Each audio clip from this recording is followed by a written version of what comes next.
Selamat pagi teman-teman kelas 10. Kita berjumpa kembali dalam pembelajaran jarak jauh untuk mata pelajaran kimia. Bagaimana kabar kalian? Saya harapkan kalian tetap sehat dan tetap semangat di dalam mengikuti pembelajaran jarak jauh dalam kondisi yang kita alami sekarang ini. Teman-teman kelas 10, pokok bahasan kita hari ini adalah hakikat ilmu kimia. Pada pertemuan sebelumnya, saya sudah menyampaikan bahwa ilmu pengetahuan alam itu memiliki 3 cabang, yaitu fisika, biologi, dan kimia. Ilmu kimia dapat didefinisikan sebagai ilmu yang mempelajari tentang susunan materi, struktur materi, sifat materi, perubahan materi, serta energi yang menyertai perubahan materi tersebut. Materi merupakan segala sesuatu yang menempati ruang dan mempunyai massa. Kalian bisa menyebutkan contoh benda-benda yang ada di sekitar kalian.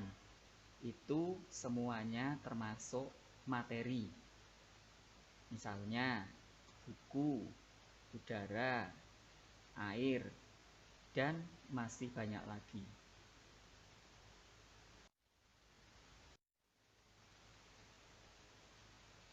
Perubahan materi dibedakan menjadi 2.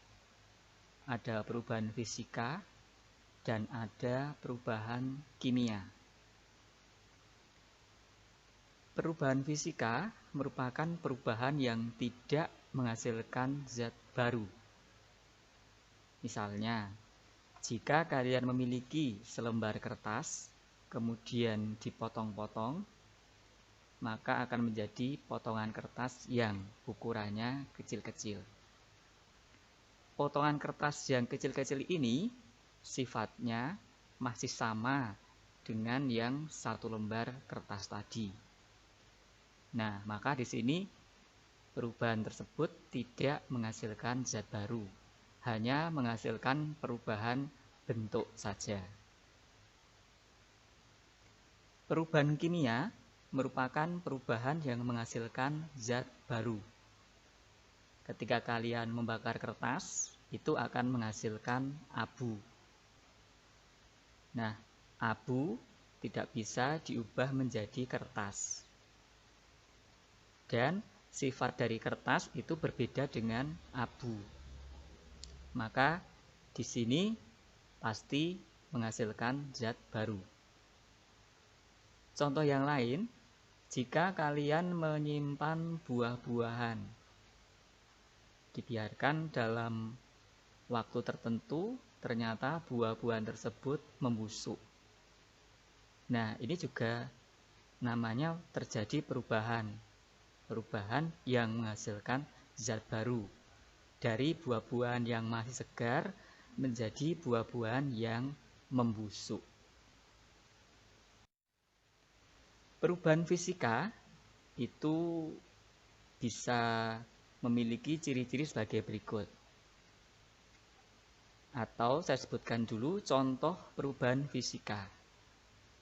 Dari benda padat berubah menjadi gas. Itu disebut dengan menyublim. Kalian pasti bisa memberikan contoh benda padat yang berubah menjadi gas yang ada di sekitar kalian. Contohnya adalah kapur barus. Itu dari wujud padat berubah menjadi gas. Kalau dari gas berubah menjadi padat, itu namanya adalah menghablur. Atau kadang orang juga menyebut dengan istilah mengkristal. Perubahan wujud dari padat menjadi cair itu disebut dengan mencair. Sedangkan dari cair menjadi padat itu disebut dengan membeku. perubahan wujud dari cair menjadi gas disebut dengan menguap, sedangkan perubahan wujud dari gas menjadi cair itu disebut dengan mengembun. Nah, perubahan demikian ini tidak menghasilkan zat baru. Jadi misalnya nih, dari air berubah menjadi es. Es bisa kembali lagi menjadi cair. Jadi yang termasuk di dalam perubahan ini adalah perubahan fisika. Ciri-ciri perubahan kimia. 1. Terjadi perubahan suhu. Kalau misalnya kalian memasukkan deterjen ke dalam air, itu pasti tangannya akan terasa panas. Artinya apa? Di sana terjadi perubahan suhu. Ciri perubahan kimia yang kedua, terjadi perubahan warna.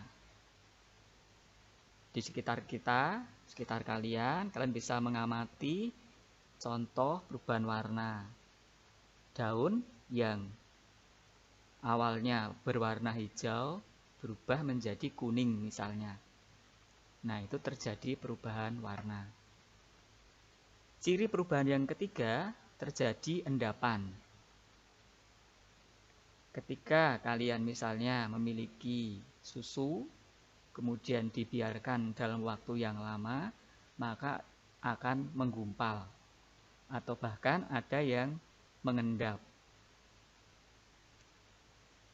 Nah, itu juga termasuk ciri perubahan kimia. Ciri perubahan yang keempat adalah terbentuk gas.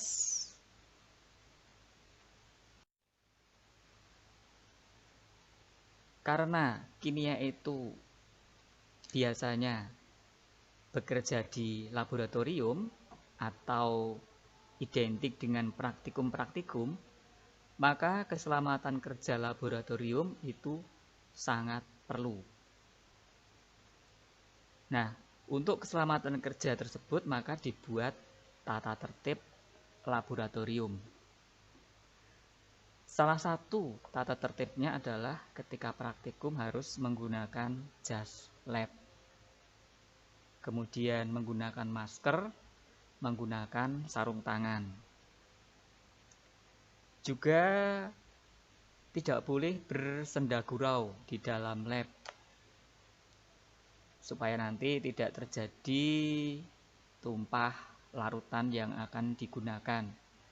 Kalau larutan yang digunakan tumpah mengenai badan teman kalian, itu akan sangat berbahaya. Tata tertib yang lain bisa nanti kalian baca di dalam modul, ataupun nanti akan saya jelaskan secara rinci ketika kita sudah bertatap muka dan praktikum di laboratorium. 2. Supaya kalian selamat di dalam praktikum, tentu kalian juga harus mengenal alat-alat kimia yang digunakan, karakteristiknya bagaimana, mudah pecah atau tidak. Di sini ada beberapa alat yang ingin saya sampaikan yang sering kalian gunakan nanti jika praktikum. Ini adalah gelas ukur. Kemudian ada gelas kimia atau beker glass. Ada tabung reaksi. Ada pembakar spiritus atau bunsen. Dan masih banyak lagi alat kimia yang pastinya akan digunakan untuk kegiatan praktikum. Simbol-simbol bahan kimia. Nah, di sekitar kalian pasti ketika kalian melihat obat-obatan misalnya, atau melihat insektisida misalnya, itu pasti akan menemukan simbol-simbol bahan kimia. Sebagai contoh, untuk nomor 1, ini adalah simbol dari bahan kimia yang menyebabkan iritasi. Artinya apa? Dapat menyebabkan iritasi kulit. Maka harus hati-hati di dalam menggunakannya. Kemudian gambar nomor 4. Ini adalah contoh bahan kimia yang mudah meledak. Misalnya saja ada amonium nitrat, ada kalium klorat, itu untuk bahan pembuat petasan, maka akan mudah meledak. Kemudian gambar nomor 5. Ini adalah simbol dari bahan kimia yang mudah terbakar. Kalau kalian perhatikan ada tangki pembawa bahan bakar, itu pasti di tangkinya terdapat simbol ini. Artinya bahan bakar minyak tersebut mudah terbakar. Kalau gambar nomor 6, ini menunjukkan simbol bahan kimia yang beracun. Nah, sekarang yang menjadi tugas kalian adalah silahkan kalian cari keterangan dari masing-masing gambar tersebut, keterangannya apa, dan silahkan diberikan contoh masing-masing satu bahan. Baik, demikian pembelajaran kita hari ini. Sampai ketemu di pembelajaran berikutnya. Terima kasih. Tetap semangat dan jangan lupa bahagia. Demikian pembelajaran kita hari ini. Semoga bermanfaat untuk kalian semua.